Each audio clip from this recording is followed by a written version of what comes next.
Hello, and welcome to the Brutal Iron Gym podcast, where our goal is to cut through the BS and deliver the brutal truth about topics related to health and happiness. So today's topic is about training, and the question is, does powerlifting have to hurt? And this came up, it's a bit of an odd topic, but it came up because I was talking with some people recently who are doing some powerlifting in the gym, and they're not clients of mine. Yet, maybe.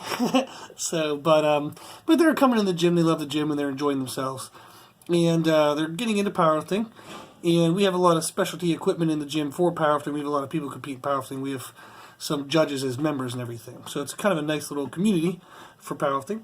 But they're in a lot of pain here and there. And elbows are hurting, backs are hurting, knees are hurting, hips are hurting. And they're wondering how much of that is normal. And I thought it'd be an interesting topic even for kind of everyone to know, because even if you don't do powerlifting, weight training itself does come with a few aches and pains every now and then. And it might be helpful for everyone to kind of know what would be in a normal amount to expect versus what's an amount that's too much and something's wrong here. Something needs addressed, something needs changed. And so I figured it would be something kind of cool to go through. So overall, single workout pains. So if you're getting into a workout and you've normally been feeling fine, and now all of a sudden, say you're bench pressing and your shoulder kind of hurts, or maybe you're squatting and your lower back hurts or your knee hurts or something like that. But it's not a normal thing. It just kind of popped up today. Now that could be related to, if you slipped and fell yesterday in the backyard, that could be, something that's caused that to be annoyed or irritated today. But often what that relates to, if it's a single workout annoyance and you don't have a history of it, then you're probably just in a bad position for the lift you're doing. And that can be due to maybe some tight muscles. So if you've been sitting all day and your groin and adductor muscles are tight, and then you go try to squat, you might have some hip or knee annoyance. So maybe you have to go, foam roll or do compression therapy or something on your adductors and groin and try to get that tissue stretched out or kind of more opened up. So maybe you just jump on a leg press and do a really light weight for like 50 to 100 reps. You can go push and pull a sled, or like I said, you can kind of foam roll the area. So if it's a joint, you want to foam roll the muscles above and below the joint. And that'll help kind of address any tight muscles that might be leading into that joint that are causing some of the issues.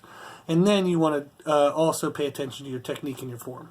So for example, when you're doing chest presses, you should have your shoulder blades pulled back together and kind of like have a little bit of an arch in your back, in the sense of, this is kind of hard to explain verbally with no physical cues, no visual cues, but when you lay down on the bench, most people kind of like roll their way back, and their back is totally open, and it's not braced or flexed or anything. So that's not a healthy place to press from, because it's going to overstress the front of your shoulder. So when you lay down to do chest presses, whether it's with dumbbells or barbell, even on a machine, you should kind of pull your shoulder blades back together as if you're finishing like a cable row exercise. And what that does, it gets your shoulder blades flat against the surface you're at, and that'll give you better bracing, and it also stretches your chest muscles, so that way they can take the stress of the exercise over instead of the front shoulder. So that's one example. Or if with squatting, if your feet are too narrow for your hip width, or your feet are too wide for your hips, so it depends on kind of the way your hip sockets are created and made, and where your strengths are in musculature. But your feet can be too wide or too narrow. You also might be having your hips not go back far enough, and your knees are shooting out over your toes, or vice versa. Maybe you're like kind of bending only at the waist and doing what would be called a good morning, rather than trying to do a regular good squat, traditional squat. So that's something to look at, is if it's a pain that's new for you, not normal, you might want to address the musculature around that area, and then address your technique. So you can do a quick little Google or YouTube search for that exercise and see if you can find a video that explains a few concepts or two. So then what happens if we are working out and it's kind of like a repeated workout pain with a certain exercise?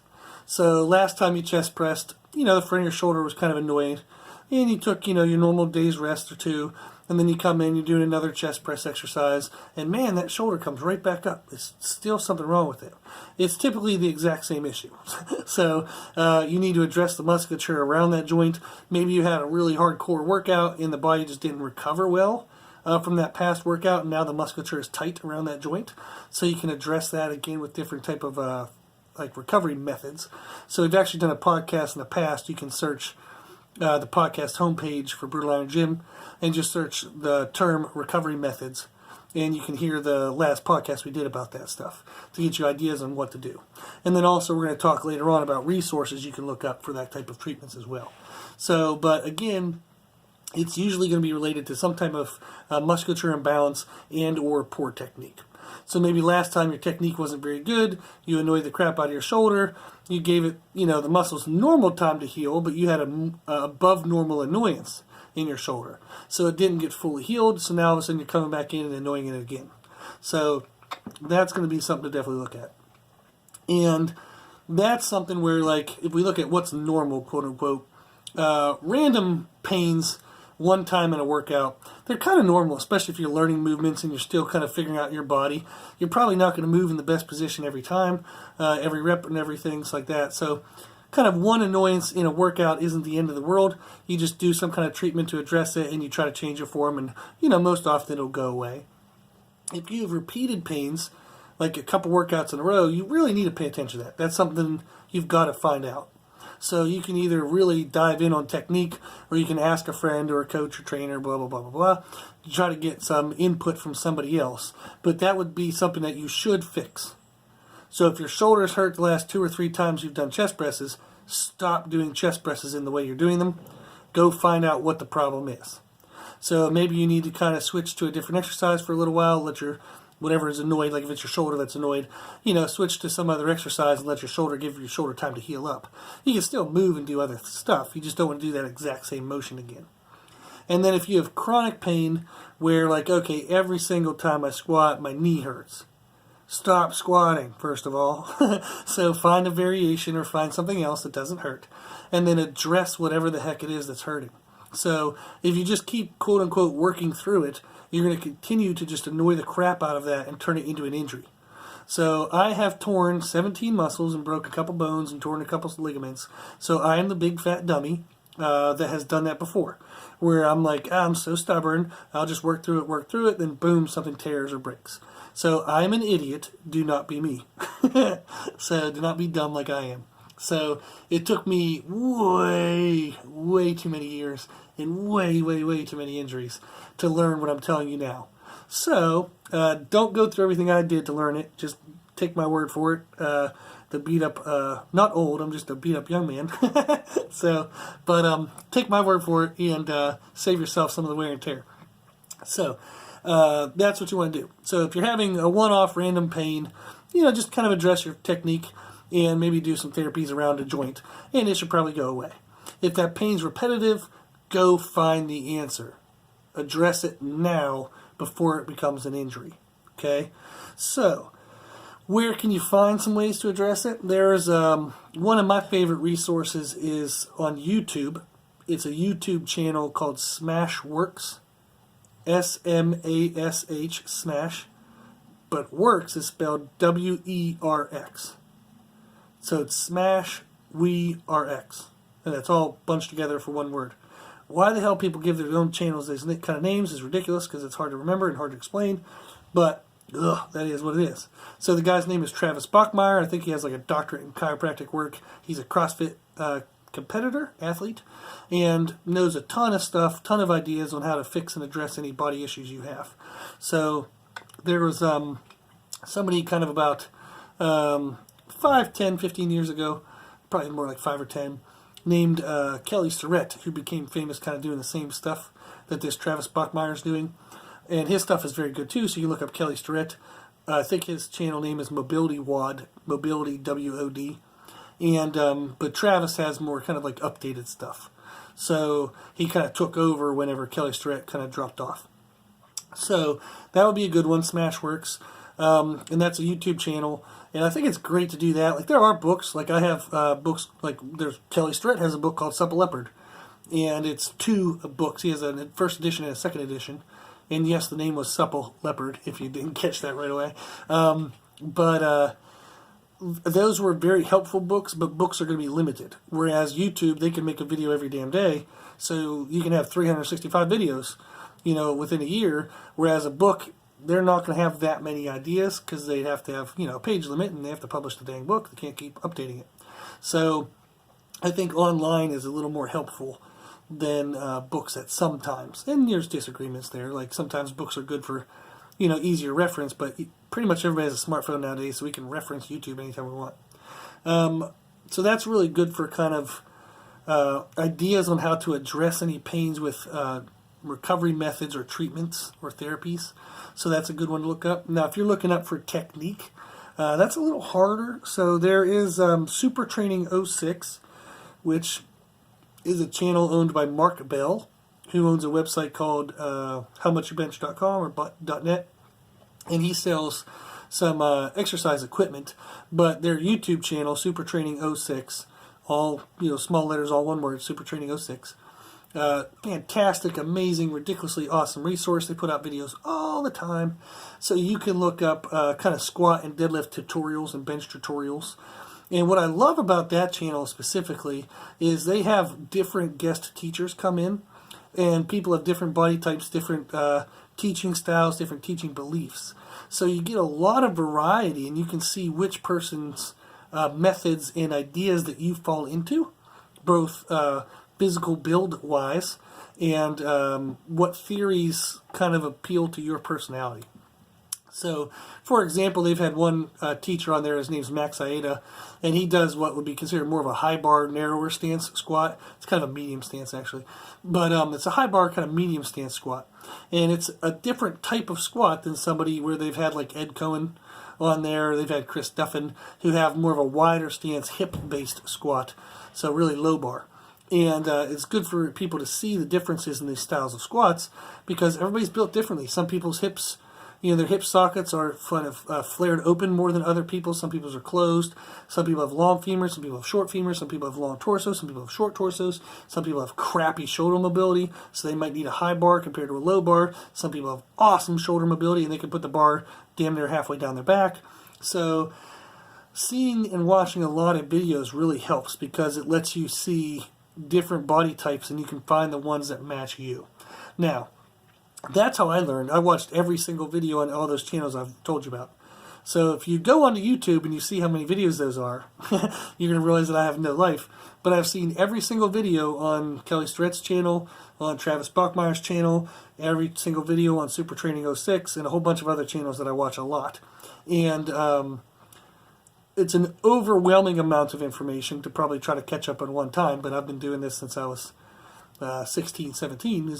I think we got internet at our house when I was like 17 or 18. So I've been downloading videos and watching videos since then. So it's a lot of information, but it's awesome. And then I've also been training people forever. So I started training clients when I was 18. So I've been watching people move for 17 years. So it's well over 10,000 hours of just watching human beings move and kind of understanding their movement mechanics and understanding the differences of different body types. And even with all of that, I'm still learning new stuff all the time. So it's kind of an endless process. Or at least I'm excited that it is, otherwise it'd be very boring. But my advice would be is to go out and find as many resources as you can. Try, everything that seems reasonable. If it's a piece of crap advice and you don't like it right away, just kind of ditch it and come back to it later maybe. But try a bunch of stuff and see what different body types are out there and try to find one who matches you and then see how they move and give that a try. So I remember I'd watch a video and do like 8 weeks worth of programming just based on that one kind of position for squatting or that one concept. I'd do another, then maybe I'd switch to another video and try that for 8 weeks. So I would do that and testing it all the time. And something I'd highly, highly, highly recommend, so listen up please, if you're going to test and see how well something feels, like if you're trying to learn how to move better, to get rid of aches and pains and annoyances in joints. So maybe you're trying a new technique. Do not test it with 1 rep maxes all the time. You're going to get hurt, okay? So do multiple rep maxes. So 5 rep maxes. then learn the form technique, try it out for 4 to 8 weeks, and then retest your 5 rep max, not your 1 rep max. That's going to help save you on a lot of injuries, okay? So generally that's the idea, is if you're coming across repeated pains. So like we said, if there's single one workout pain you never really had before, well then just kind of address the joint with some therapies and, maybe try to check your form real quick. Maybe you're just kind of missing a cue that day. If it's repeated pains, you've got to figure that stuff out. So that's why we're getting into the detail of what to look and where to look. Because it's not going to go away if you just keep hammering it. Okay? So if your elbow hurts every time you bench and you just keep benching, it's just going to get worse and worse and worse. Then all of a sudden you're going to have a wrist pain, then your other side of your body is going to hurt. It's just going to go worse. So you have to be not as stubborn as I was and go find information. Okay? So generally, for lifting weights, including powerlifting, no, you should not be in chronic pain all the time. Absolutely not. It is normal to have some fatigue variations and some small body annoyances if your recovery goes to crap. So if all of a sudden you're not eating or sleeping like you normally do, yeah, your workouts are going to hurt a little bit more, your body's going to ache a little more. But that should only happen when the recovery methods drop off. And also, if you're testing your body to the limit, sometimes little things are going to give out first. You're going to come up with a couple annoyances.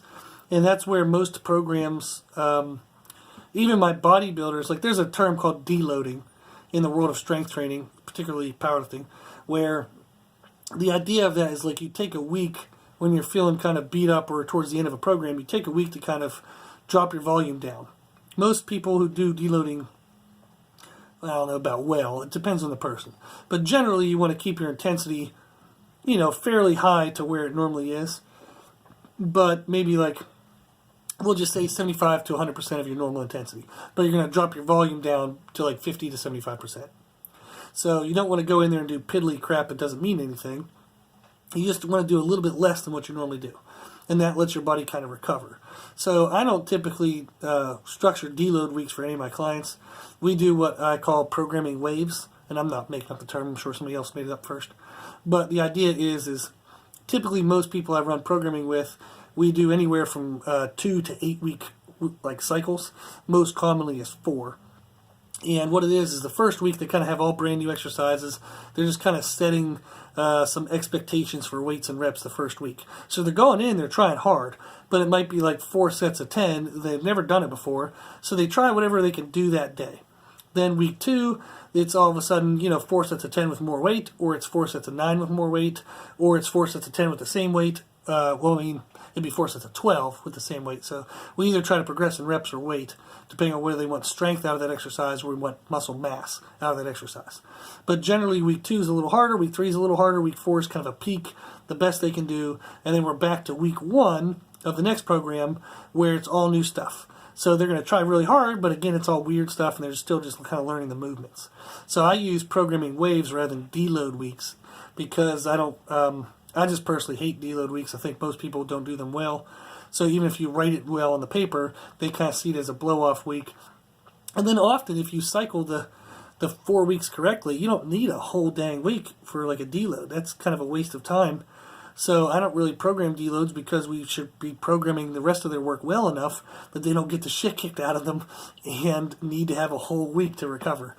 So if you program correctly, you're kind of pushing your body a little bit to the edge, then backing off a little. Pushing a little, backing off a little. You're not going to try to smash it to bits and then take whole weeks off. That's absolutely unnecessary. And it leads to injuries, it leads to chronic problems, it leads to people feeling burned out because they're just stressed and annoyed and hurting all the time.